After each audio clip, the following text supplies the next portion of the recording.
Hello everyone, welcome to Shri Samarth coaching classes. I am physics faculty Praveen Singh. आज हम कुछ question discuss करने वाले हैं, अच्छे एडवांस लेवल के क्वेश्चन हैं जो कि आपके सामने मैंने क्वेश्चन लिख लिए हैं। तो एक बार आप पॉज करके इन क्वेश्चनों को लिखें, इनका आंसर निकालें, उसके बाद हम इसको डिस्कस करते हैं। पॉज कीजिए और आप इसको स्टार्ट कीजिए। क्लियर है? चलिए अब हम इसे डिस्कस करते हैं। सबसे पहले हम क्वेश्चन को समझते हैं। बहुत अच्छे क्वेश्चन दे रखे हैं, दो क्वेश्चन हमारे सामने। सैटेलाइट है और सैटेलाइट का मास है m, उसे लॉन्च कर दिया इनिशियल स्पीड u के साथ में from the surface of earth. जब ये अर्थ के सरफेस से r हाइट पे चला जाता है तो इससे एक रॉकेट बाहर निकलता है और रॉकेट का जो मास होता है वो m/10 होता है। और उसी प्रोसेस की वजह से जैसे रॉकेट बाहर निकला तो सैटेलाइट जो है वो सर्कुलर मोशन करने लग जाता है अराउंड द अर्थ। तो आपसे पूछा जा रहा है kinetic energy of the rocket, what is the kinetic energy of the rocket, ये हमसे पूछा गया है। चलिए इसे डिस्कस करते हैं। तो बहुत सिंपल सा क्वेश्चन है। एक बार हम इसका डायग्राम बनाएंगे और डायग्राम बनाने के साथ में हमको इसकी जो भी इंफॉर्मेशन है वो सब समझ में आएगी। देखिए स्टार्ट करते हैं। इनिशियली हुआ क्या कि जो हमारा अर्थ सरफेस है, ये अर्थ सरफेस जिसकी रेडियस मेंशन की हुई है कितनी r, इसका मास कैपिटल M अज्यूम कर लेते हैं हम। वैसे दिया हुआ था, मैंने यहाँ पर नहीं लिखा, आप मान लीजिए इसका मास कितना है कैपिटल M। अब यहाँ से एक सैटेलाइट को छोड़ा गया। जब सैटेलाइट पहुँचा कितनी हाइट पे, कैपिटल R हाइट पे सेंटर से डिस्टेंस कितनी हो चुकी है, ट्वाइस r, बट हाइट कितनी है इसकी r। तो जैसे ही ये सैटेलाइट यहाँ पर पहुँचा ना, इससे एक रॉकेट बाहर निकल गया। उस रॉकेट का मास कितना था, m/10। बट इस प्रोसेस की वजह से आपका जो सैटेलाइट है वो बेसिकली सर्कुलर मोशन करने लग गया। तो अब यहाँ पर समझते हैं कि हमें पता क्या करना है, काइनेटिक एनर्जी। तो what is the formula of a kinetic energy? That is a half mv²। m is the mass, rocket का मास मेंशन कर रखा है। v इज द स्पीड और we can say the magnitude of velocity. तो we need to find out the velocity and the magnitude. वो हमारा primary purpose है क्योंकि मास हमें पता है, और वेलोसिटी कैसे पता करेंगे, यही सबसे इम्पोर्टेंट बात है। चलिए इसको समझते हैं। तो पहले यहाँ आप ध्यान दीजिए कि जब सैटेलाइट यहाँ पहुँचेगा तो सैटेलाइट को यहाँ से छोड़ा, वो यहाँ पहुँचा। तो जब वो सैटेलाइट यहाँ पहुँचेगा इस लेवल पे ग्राउंड सरफेस पे, उसके पास पोटेंशियल एनर्जी है और as well as kinetic energy है। जैसे जैसे वो ऊपर की तरफ मूव करेगा उसकी पोटेंशियल एनर्जी की वैल्यू जो है वो और काइनेटिक एनर्जी दोनों चेंज होगी। तो इस लोकेशन पे, तो मैं इनका पॉइंट का नाम देता हूँ। इनिशियली इस पॉइंट का नाम दे दिया मैंने A और इस पॉइंट का नाम दे दिया मैंने B। तो जब वो B पॉइंट पे पहुँचा तब उस सैटेलाइट की कुछ ना कुछ वेलोसिटी होगी। लेकिन इसमें एक बात क्लियरली मेंशन कर रखी है, वर्टिकली अपवर्ड। इसका मतलब सैटेलाइट को ऐसे छोड़ा गया था, तो जब सैटेलाइट यहाँ पहुँच रहा होगा उस वक्त उसकी स्पीड और उसकी वेलोसिटी की जो डायरेक्शन है वो वर्टिकली अपवर्ड होगी। बट हुआ क्या, जब उससे रॉकेट बाहर निकला तो सैटेलाइट तो इधर चलने लग गया। अब कंजर्वेशन ऑफ मोमेंटम का दिमाग लगाता है, तो इसलिए केयरफुली ऑब्जर्व करना। सबसे पहला पॉइंट जो आपको यहाँ पर समझना है वो क्या है, देखिए बेटा, अगर आप यहाँ पर गौर से देखें तो आपको एक बात समझ में आएगी कि सैटेलाइट जो है, जो बचा हुआ पार्ट है, वो इधर मूव कर रहा है। तो अगर मैं इस डायरेक्शन को x एक्सिस बोल दूँ और इस डायरेक्शन को y एक्सिस बोल दूँ, तो आप देखिए कि सैटेलाइट x एक्सिस से मूव कर रहा है। कब? रॉकेट से अलग होने के बाद। लेकिन जब वो रॉकेट उस सैटेलाइट के साथ में था तब वो पूरा सिस्टम y एक्सिस पे जा रहा था। तो भाई उस सैटेलाइट के पास में तो x एक्सिस में मोमेंटम ही नहीं था। इसका मोमेंटम x एक्सिस में कितना है ही नहीं, जीरो है, क्योंकि वो तो केवल कौन से एक्सिस में, y एक्सिस में। अब सोचिए कि इस सैटेलाइट का मोमेंटम जीरो कब हो सकता है, जब जब हमें एक और मोमेंटम मिले और वो कहाँ मिले, पीछे की तरफ। तो रॉकेट का हमें कुछ मोमेंटम मिलेगा जो कि इसकी बैक साइड में होगा। जब इन दोनों को ऐड करेंगे तभी रिजल्टेंट जीरो आएगा। तो हम ये बोलेंगे भाई एक्स एक्सिस में इसका टोटल मोमेंटम कितना है, जीरो, क्योंकि इनिशियल मोमेंटम ही जीरो था तो फाइनल मोमेंटम भी जीरो ही होना चाहिए। और फाइनल मोमेंटम जीरो कैसे होगा, गन वाला पोर्शन याद है क्या, हमने गन ली और उससे बुलेट को फायर कर दिया, तो जब बुलेट आगे जाती है तो गन पीछे जाती है। इनिशियली गन कैसे थी, रेस्ट में, हमने ट्रिगर दबाया, कोई एक्सटर्नल फोर्स नहीं लगा, उसकी इंटरनल प्रोसेस हुई और बुलेट बाहर निकल गई। तो गन पीछे क्यों जा रही है, क्योंकि उसका नेट मोमेंटम जीरो होना चाहिए। जीरो कब होगा, जब आगे की तरफ कोई मोमेंटम आया है तो उसके बैक साइड में कोई मोमेंटम आना चाहिए जिसको जोड़ के हमें टोटल मोमेंटम क्या मिल जाए, जीरो। इसी कॉन्सेप्ट को हम यूज कर रहे हैं। तो इस सैटेलाइट के पास में इनिशियली वाई एक्सिस में ही मोमेंटम था, एक्स एक्सिस में नहीं था। तो अगर रॉकेट को इधर मोमेंटम मिला है तो इसका मतलब, सॉरी, सैटेलाइट को अगर एक्स एक्सिस में इस तरफ मोमेंटम मिला है या उस तरफ किधर ही मिला है, हमने मान लिया कि इसको इधर मिला है, तो रॉकेट का कुछ मोमेंटम का पार्ट इधर भी आना चाहिए। बट एक इंपॉर्टेंट बात वो भी आपको समझनी है कि इनिशियली सैटेलाइट का मोमेंटम तो केवल वाई एक्सिस में है, तो एक्स एक्सिस का तो पार्ट जीरो हो गया, बट वाई एक्सिस में फाइनल मोमेंटम जीरो नहीं होगा। इसका मतलब कुछ ना कुछ मोमेंटम उसका वाई एक्सिस में भी होगा। तो रॉकेट का कुछ ना कुछ मोमेंटम वाई एक्सिस में भी होगा। इट मीन्स रॉकेट के पास एक्स एक्सिस में as well as Y axis में दोनों डायरेक्शन में वेलोसिटी है। So rocket has two part of velocity, one is along X axis and another is along the Y axis. और इन दोनों को जब हम कंबाइंड ऐड करेंगे तब जाके हमें फाइनली उसकी रिजल्टेंट वेलोसिटी मिलेगी। क्लियर है ये बात? अब इसी को हम लिखते हैं। तो सबसे पहला प्राइमरी हमारा टारगेट है कि हम जो रॉकेट की जो वेलोसिटी है वो दोनों एक्सिस में मान लेते हैं। सपोज कर लीजिए कि इस एक्सिस में हम बोल देते हैं Vx और उस एक्सिस के हम बोल देते हैं Vy। जब हमारा रॉकेट, ध्यान दीजिए दो वर्ड है, रॉकेट अलग है, सैटेलाइट अलग है। ये सैटेलाइट है जो इस डायरेक्शन में गया और जो रॉकेट है उनके दो वेलोसिटी को कंपेयर था। इसका मतलब रिजल्टेंटली रॉकेट कहीं यहाँ गया होगा, रिजल्टेंटली रॉकेट हमारा कहीं यहाँ गया होगा। क्लियर है? तो सैटेलाइट जो हमारा इधर जा रहा है वो सैटेलाइट जब इस बी पॉइंट पे पहुंचने वाला होगा तो उसके पास कुछ ना कुछ वेलोसिटी होगी। वो वेलोसिटी की वैल्यू कितनी है पहले वो पता करते हैं। तो हम सबसे पहले यहाँ मेंशन करते हैं, using conservation of momentum, sorry momentum नहीं, एनर्जी। मोमेंटम कंजर्वेशन बाद में यूज करते हैं, फिलहाल हम एनर्जी कंजर्वेशन यूज करते हैं। रॉकेट के पास ए पॉइंट पे और बी पॉइंट पे जो काइनेटिक एनर्जी और पोटेंशियल एनर्जी, मतलब जो एनर्जी है उसका हमको कंजर्वेशन यहाँ पर लगाना है। तो रॉकेट के पास ए पॉइंट पे पोटेंशियल एनर्जी भी है, काइनेटिक एनर्जी भी है, दोनों है।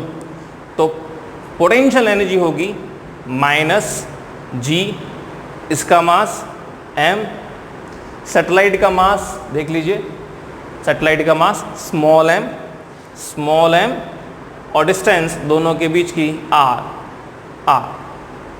Kinetic energy plus half satellite का मास स्मॉल m और इनिशियल वेलोसिटी मेंशन कर रखी है कितनी, u, then u square is equal to, अब जब वो बी पॉइंट पे पहुंच गया तब भी उसके पास पोटेंशियल एनर्जी है क्योंकि वो अभी भी अर्थ के ग्रेविटेशनल पोटेंशियल फील्ड में है। तो वहाँ पर हमें मिलेगा minus G capital M small m और डिस्टेंस इस पॉइंट से लेके वहाँ तक की कितनी है, r प्लस r, कितनी, twice r। So it is twice r plus उस पॉइंट पे जो काइनेटिक एनर्जी है उसकी वैल्यू हाफ, मास अभी भी m ही है, अभी अलग नहीं हुआ, अलग होने से जस्ट पहले की कहानी बता रहा हूँ, हाफ m और v स्क्वायर, चलिए उसे v मान लेते हैं। इस वाली टर्म को उधर ट्रांसफर करते हैं, m सब जगह से कैंसल आउट करते हैं और हमें क्या मिलेगा, ये जो पार्ट है इसको मैं लिखने वाला हूँ। तो v²/2 इज इक्वल टू, देख लीजिए m काट दिया, v²/2 पॉजिटिव टर्म है, ये उधर जा चुका है, तो ये नेगेटिव उधर जाके क्या हो चुका है, पॉजिटिव, m कट चुका है, तो क्या मिला, gm/2r, ये कैपिटल M है mass of earth, small m है मास ऑफ सैटेलाइट, और ये माइनस gm/r प्लस यहाँ पर मिला u²/2। अभी इसे सॉल्व आउट किया, ये हाफ है, ये 1 है, आपको सबको पता है क्या, एक में से आधा गया तो आधा, so it is negative gm/2r plus u²/2 and v²/2। Minus इसीलिए क्योंकि जो वैल्यू ऑफ 1 है, मतलब बड़ा 1 है, इसीलिए इसकी वैल्यू नेगेटिव आ रही है। 2 से 2 मैंने सब जगह से कैंसिल आउट कर दिया, तो फाइनली जो मुझे वैल्यू मिल रही है that is v² is equal to u² minus gm/r, और v is equal to u² minus gm/r का रूट। ये v नहीं है, ध्यान रखना, ये u है, u। तो हमें वो वेलोसिटी मिल गई जो उस सैटेलाइट की थी, कहाँ पर, b पॉइंट पर। कहाँ पर थी, b पॉइंट पर, मतलब रॉकेट के अलग होने से पहले उसके पास जो वेलोसिटी थी वो मैंने आपको यहाँ मेंशन कर दी। अब आगे का स्टेप क्या है, अब हम आगे कंजर्वेशन ऑफ मोमेंटम यूज़ करने वाले हैं। तो अब नेक्स्ट जो यूज़ कर रहे हैं वो using conservation of momentum. Conservation of momentum अब हम यूज़ कर रहे हैं, तो उसमें क्या चाहिए हमको सबको पता, लेकिन हमारे पास दो एक्सिस है, एक्स एक्सिस है और वाई एक्सिस है, इसलिए हम दोनों अलग अलग एक्सिस के लिए इसकी वैल्यू पता करेंगे। तो सबसे पहले हम जो यूज़ कर रहे हैं वो एक्स एक्सिस के लिए यूज़ कर रहे हैं। अब बताइए क्या दिखता है, क्या एक्स एक्सिस पे कोई इनिशियल मोमेंटम है, नहीं है, इसका मतलब उसकी वैल्यू कितनी है, 0। तो इनिशियल मोमेंटम कितना, 0 is equal to final momentum है एक्स एक्सिस के अलोंग, हाँ है, एक तो सैटेलाइट का है जो इधर मूव कर रही है। अब m/10 अगर रॉकेट का अलग हो गया तो सैटेलाइट का मास कितना हो जाएगा, 9m/10, तो हमें मिलेगा 9m/10 ये सैटेलाइट का मास इनटू सैटेलाइट की वेलोसिटी। तो यहाँ एक बात मेंशन कर रखी है कि इस प्रोसेस की वजह से हमारा सैटेलाइट सर्कुलर ऑर्बिट में मूव करता है, इसका मतलब अब हमारा जो सैटेलाइट है वो सर्कुलर मोशन कर रहा है, और सर्कुलर मोशन करने के लिए उसको जो वेलोसिटी चाहिए उसे हम ऑर्बिटल वेलोसिटी कहते हैं। तो चलिए यहाँ मैं इसे लिख लेता हूँ v0, उसकी वैल्यू भी हमको सबको पता है, अभी उसे भी यूज़ करेंगे। अब इस वाले को अगर पॉजिटिव माना है तो उसको नेगेटिव मानना ही मानना है, तो हमको मिलेगा माइनस मास है m/10 और उसकी वेलोसिटी उसको हमने vx मान लिया है, so that is our vx। तो what is the value of vx, vx is equal to, देख लीजिए m/10 क्या हो चुका है, कैंसिल आउट हो चुका है, दिख ही तो रहा है, तो क्या मिला 9v0, v0 ऑर्बिटल वेलोसिटी। अब यहाँ मैं ऑर्बिटल वेलोसिटी की वैल्यू मेंशन करता हूँ, उसका फॉर्मूला होता है √gm/r। स्मॉल r जहाँ ऑर्बिट की रेडियस होती है, देख लीजिए ऑर्बिट की रेडियस कितनी है, 2r। तो हमारे vx की जो वैल्यू है वो 9v0 की वैल्यू कितनी, gm/r। अब r की जगह कितना आ जाएगा, 2r, that is twice capital R। ये मिल चुका है हमें vx। एक वेलोसिटी रॉकेट की मिल गई x एक्सिस के अलोंग, दूसरी वेलोसिटी y एक्सिस के अलोंग हम निकाल रहे हैं, चलिए उसे भी निकालते हैं, देखते रहिए। तो उसके लिए मुझे y एक्सिस के लिए conservation of linear momentum use करना पड़ेगा। ये लीनियर मोमेंटम ही है, एंगुलर मोमेंटम नहीं है, कंजर्वेशन ऑफ लीनियर मोमेंटम। तो y एक्सिस के लिए मैं क्या यूज करता हूँ, देखिए क्या दिखता है, y एक्सिस पे इनिशियल मोमेंटम था, आपसे पूछ रहा हूँ, दिख रहा है ना, वर्टिकली जा रहा था सैटेलाइट। इसका मतलब अगर सैटेलाइट वर्टिकली जा रहा है तो इनिशियली उसके पास y एक्सिस में मोमेंटम था। तो इनिशियल मोमेंटम कितना था, सैटेलाइट का मास और सैटेलाइट की वेलोसिटी। तो अलग होने से पहले सैटेलाइट की वेलोसिटी ये थी जो हमने निकाली है कंजर्वेशन ऑफ एनर्जी को यूज़ करके। तो हमें मिलेगा m into V is equal to, अब अलग होने के बाद सैटेलाइट इधर चला गया, अब रॉकेट का y एक्सिस के अलॉन्ग मोमेंटम निकालना है। तो रॉकेट का मास दैट इज m/10 और रॉकेट की वेलोसिटी कौन से एक्सिस पे, y एक्सिस पे चाहिए ना, तो वो कितनी है vy, मान लेते हैं हम vy, m से m क्या हो चुका है cancel out, then vy is equal to 10v और v की वैल्यू ये रही v की वैल्यू।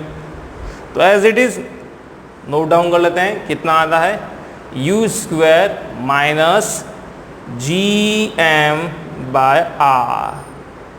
क्लियर हुआ? चलिए ये हमें vy की वैल्यू मिल चुकी है, दो वैल्यू जो हमारी डिज़ायरेबल थी वो मिल चुकी है। अरे भाई रॉकेट की वेलोसिटी के दोनों कंपोनेंट मिल चुके हैं, x कंपोनेंट और y कंपोनेंट।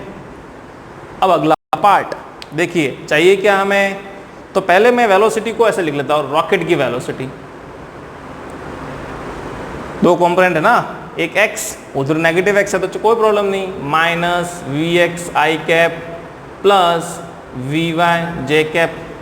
अब अगर मैग्नीट्यूड चाहिए तो V R is equal to V X square plus V Y square का रूट।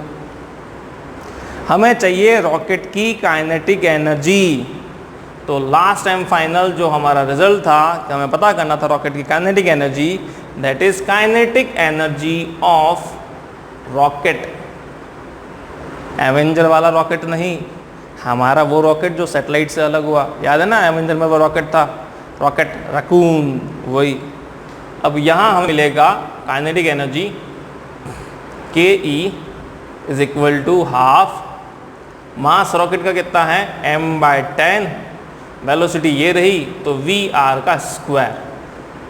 बेसिकली ये मैग्नीट्यूड ही होता है काइनेटिक एनर्जी के अंदर। तो फाइनली जो हमें वैल्यू मिल रही है, kinetic energy is equal to half या फिर सीधा m/20।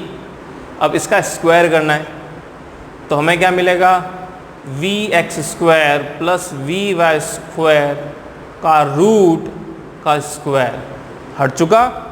फाइनली मिला m/20। अब देखिए वी एक्स, ये रहा वी एक्स, स्क्वायर करके रख दीजिए जल्दी से, कितना हो चुका 81 gm/2r, फिर प्लस इसका स्क्वायर कर लीजिए 100 in the bracket u square minus gm/r। अब केवल इन टर्म को सॉल्व आउट करना है, तो देखिए क्या मिलता है हमें m/20, इसको 100 से मल्टीप्लाई कर लेते हैं तो देखो लिखता हूँ 100 u स्क्वायर, और यहाँ पर है ना gm/r कॉमन आ रहा है तो निकाल देते हैं उसे, प्लस gm/r, तो इधर मिलता है 81/2 और इधर मिलेगा -100। इसका एलसीएम लेंगे, तो एलसीएम लेने के बाद जो फाइनली वैल्यू मिलती है m/20 100 u स्क्वायर, फिर देखिएगा प्लस ये एलसीएम लेने के बाद नीचे पहले तो यहाँ gm/r, यहाँ मिल जाएगा नीचे 2, 81 माइनस 200 मतलब नेगेटिव का 119। 100 को बाहर निकाल देते हैं सिंप्लिसिटी के लिए, तो 100/20 m, इनसाइड में मिला u स्क्वायर नेगेटिव कितना 119, 100 बाहर निकाला, यहाँ तो था यहाँ नहीं है, इसका मतलब कितना आ जाएगा 200 और आगे gm/r, दैट्स ऑल। इसको काट लेंगे तो finally 5m u square minus 119 gm/200r, ये हमारा आंसर है, दैट इज अवर आंसर, ये हमारा आंसर है। चलिए एक बात देखिए इस क्वेश्चन को फिर से, एक सैटेलाइट अर्थ सरफेस से ऊपर की तरफ जाता है, आर हाइट पे आने के बाद उससे एक रॉकेट अलग होता है और सैटेलाइट सर्कुलर मोशन करने लगता है, तो रॉकेट की काइनेटिक एनर्जी पता करनी थी। तो फाइनली हमें एक ही बार ढूंढनी है kinetic energy, half m, rocket का मास m/10 और उसकी वेलोसिटी का स्क्वायर, मतलब मैग्नीट्यूड चाहिए था मुझे। तो इसमें जब हमने कंजर्वेशन ऑफ लीनियर मोमेंटम लगाया तो पता चला कि उसके पास x एक्सिस और y एक्सिस दोनों मोमेंटम होंगे, क्योंकि सैटेलाइट के x एक्सिस के मोमेंटम को जीरो करने के लिए वेलोसिटी का x एक्सिस का मोमेंटम होना ही चाहिए रॉकेट का, और इनिशियली इनके पास अगर y एक्सिस मोमेंटम था तो फाइनली तो y एक्सिस मोमेंटम चाहिए ही चाहिए। इसलिए conservation of energy, conservation of momentum use करके हमने ये आंसर निकाल दीजिए। क्लियर है? इसे में एक बार पॉज कर लीजिए, नोट डाउन कर लीजिए, फर्दर हम उसका अगला क्वेश्चन डिस्कस करते हैं। ठीक है?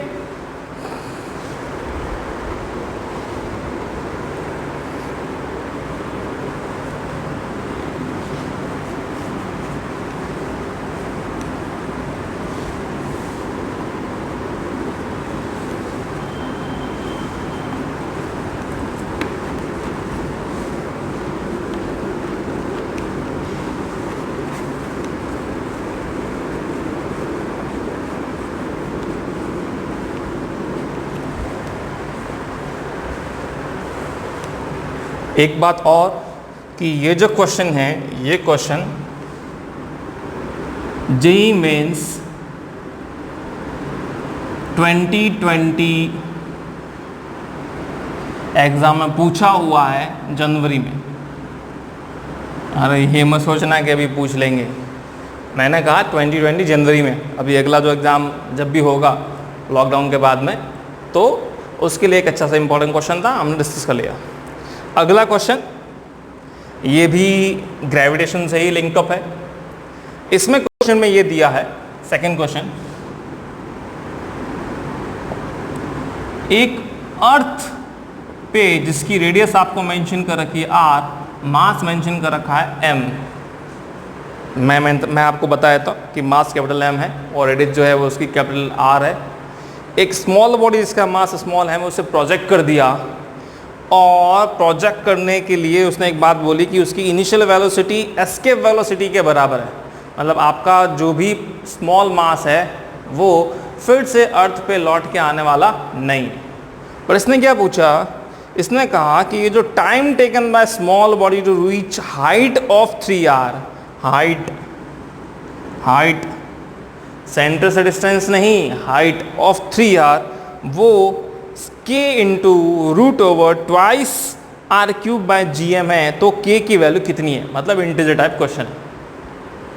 अब देखिए कितनी हाइट तक गया, ये गया है 3r हाइट तक, इस जगह तक। तो यहाँ से यहाँ तक पहुँचने में कितना टाइम लगा, लेकिन जो सेंटर से डिस्टेंस है वो इसकी है टोटल मिलाए कितनी, 4r। टाइम पता करना है। अब आपको अगर मैं क्वेश्चन पूछूं कि चलिए भाई एक मार्कर देता हूं आपको, वो ऊपर की तरफ जा रहा है, तो यहाँ से वहाँ तक पहुँचने में कितना टाइम लगा, हम सब लोग यूज़ कर सकते हैं। पता ही है ना आपको, काइनेमेटिक्स इक्वेशन जो हमने पढ़ी हुई थी वो यूज़ कर सकते हैं। कौन सी वाली, S इज इक्वल टू या V is equal to U plus AT GT whatever minus GT plus GT, वो हम अकॉर्डिंग टू सिचुएशन की बात करते हैं। अब ऊपर की तरफ जा रहा है तो ऑब्वियसली बात है माइनस ही लेना है, बट वहाँ G यूज़ करते हैं, G ग्रेविटेशनल एक्सेलरेशन, क्योंकि हम जब मार्कर को थ्रो करते हैं तो वो अर्थ सरफेस से hardly 1 metre, 2 metre, 3 metre, 50 metre, 1 kilometre, 2 kilometre यहाँ तक पहुँचता है। बट ये तो अर्थ की रेडियस से थ्राइस टाइम ऊपर जा चुका है। मतलब हमारा जो ग्रेविटेशनल एक्सेलरेशन है वो भी वेरिएबल है, तो ये इक्वेशन यूज़ नहीं कर सकते।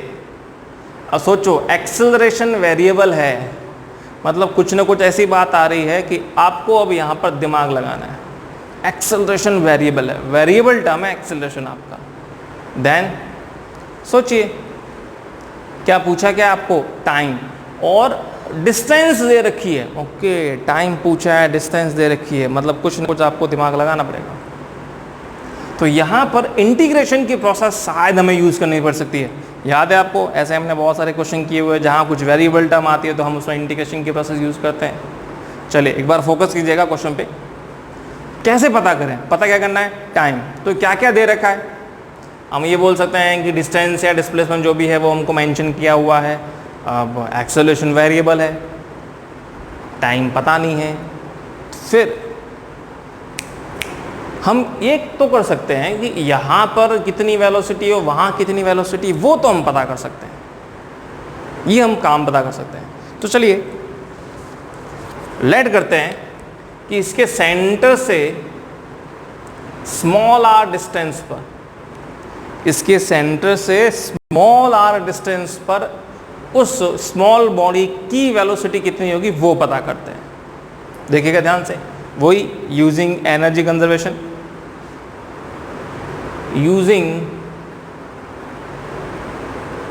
Energy conservation. हैंड राइटिंग बहुत खूबसूरत है मेरी, थोड़ा ध्यान रखना ना इसमें। यूजिंग एनर्जी कंजर्वेशन, देखिए क्या मिलता है इस जगह और इस जगह, तो आपको सारी बातें समझ में आएगी। ओके, इस जगह थोड़ा बहुत सोचिए, आपको कुछ ना कुछ ज़रूर मिलेगा। तो देखिए हमारे पास में किस तरीके से यहाँ पर चेंजेस हो रही है वैल्यू, उसको समझिए क्या हो रहा है। इस जगह हमारे पास में काइनेटिक एनर्जी, तो हाँ निकाल सकते हैं, मास पता है और वेलोसिटी किसके बराबर है? एस के वेलोसिटी के बराबर। ओके, एस के वेलोसिटी का फिर फॉर्मूला याद करना पड़ेगा, √/2 बाय, याद आ गया आपको? बस बिल्कुल उसी तरीके से निकालना पड़ेगा। फिर अगला पार्ट, काइनेटिक एनर्जी आ जाएगी, पोटेंशियल एनर्जी आ जाएगी, पोटेंशियल एनर्जी भी आ जाएगी। तो इस पॉइंट पे जाने पे क्या उसके पास में काइनेटिक एनर्जी होगी? हाँ काइनेटिक एनर्जी भी होगी। पोटेंशियल एनर्जी होगी? हाँ पोटेंशियल एनर्जी भी होगी, दोनों चीज़ें होगी। चलिए फिर हम लिखते हैं, अगर एट दैट पॉइंट हम काइनेटिक एनर्जी को और पोटेंशियल एनर्जी को मेंशन करें तो देखिएगा, potential energy minus GM small m by इस पॉइंट से लेके यहाँ तक की डिस्टेंस कैपिटल R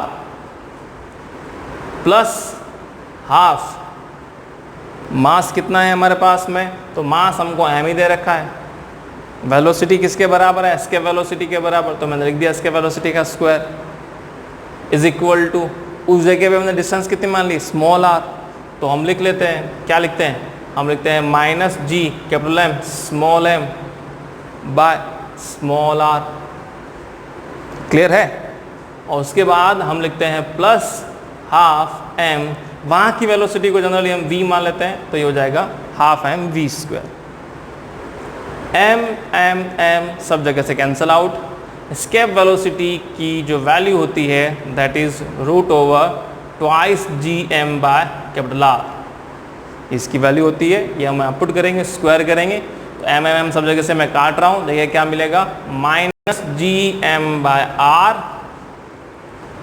प्लस 1/2, इसका स्क्वायर किया, 2 GM bye R is equal to, क्या दिख रहा है? Minus GM small m, sorry small m तो कट चुका था, R और प्लस का half v²।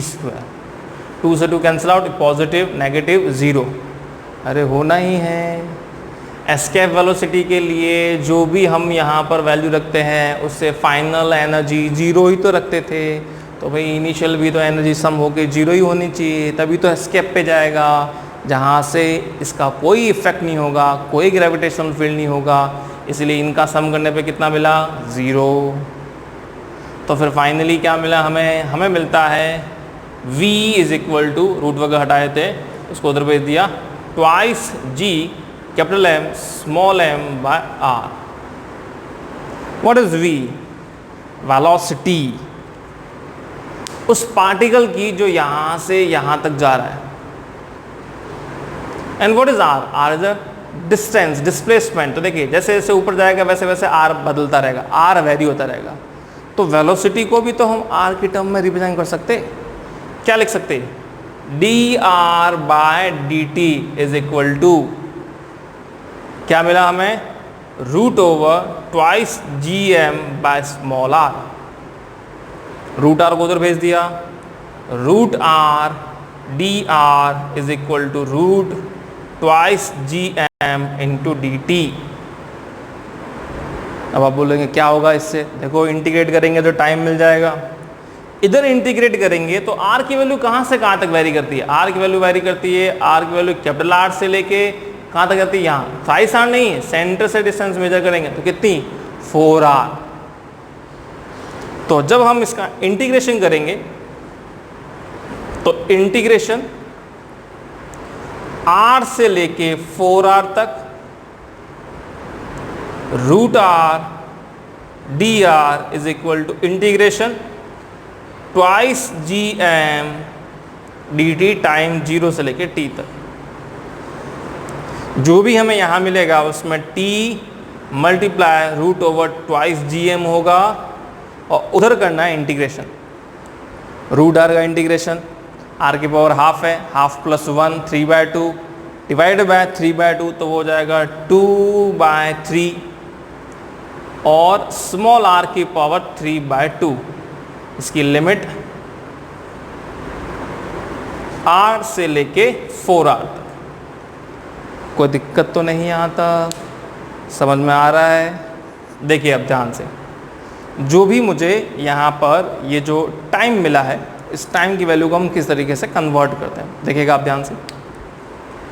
t is equal to, इसको नीचे भेजूंगा, चलिए फिलहाल इधर ही रख देते हैं, रूट ओवर ट्वाइस gm, इसे देखिएगा 2/3 सॉल्व आउट करते हैं जल्दी से, 4r की पावर 3/2 माइनस कैपिटल R की पावर 3/2, 2/3, 4 की पावर 3/2, 4 की पावर हाफ कितना हुआ, रूट 4 कितना होता है 2 और 2 की पावर 3 तो 2 इंटू 2 इंटू 2 कितना हो चुका 8, तो 8 और पीछे r की पावर 3/2 माइनस r की पावर 3/2 कितना हो गया, 8 में से 1 गया 7, तो हमें मिला 2 इंटू 3 7 मल्टीप्लाई में r की पावर 3/2, इधर जो है वो t मल्टीप्लाई रूट ओवर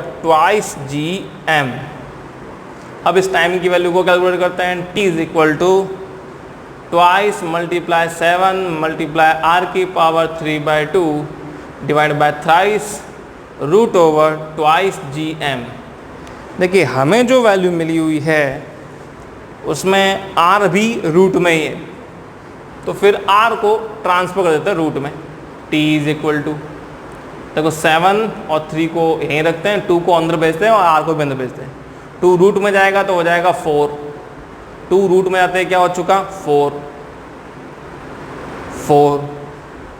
और r की पावर 3/2। अब ये तो क्या है, एक तरीके से क्या है कि रूट है और उसकी पावर कितनी है 3, तो ये हो जाएगा r की पावर 3 क्योंकि उसके ऊपर रूट आ चुका है, इसका मतलब 3/2 और नीचे की तरफ कितना है ट्वाइस gm, इससे cancel out, t is equal to 7/3 root over twice r³ by gm। Clear है यहाँ तक? देखिए आप उसे मैच कर लीजिए, तो आपको आपके k की वैल्यू मिलती है 7/3 या 2.33, ये हमको हमारी फाइनली वैल्यू मिल गई। तो आपको एक बात ध्यान रखना है कि इस क्वेश्चन के अंदर जो कि आपको यहाँ पर दिखा उसमें सबसे इम्पोर्टेंट बात यह है कि भाई हमारा एक्सेलरेशन g के बराबर नहीं है, वो वेरिएबल है। Our acceleration is not equal to g, it's variable. So due to variable acceleration, we need to integrate. But first of all, we need to arrange our equation so we can integrate. So we will use energy conservation and we will find the energy at any point which is located at a small distance, small r from the center. Then we will arrange the equation and finally we get the velocity v at that point in the form of small r, and that velocity is dr by dt, and we will integrate it further and we will find the value of time, and by using the comparison we will find the value of k, that is 7/3 or 2.33. Clear है? एक integer type question था ये आपका single choice question था, 2020 में पूछा हुआ था। ये भी एक अच्छा सा क्वेश्चन है जो कि एक जेईई एडवांस के लिए लेवल का क्वेश्चन बन सकता है और अपने जेईई मेंस के एग्जामिनेशन में पूछा जा सकता है। क्लियर है यहाँ तक सभी को? चलिए।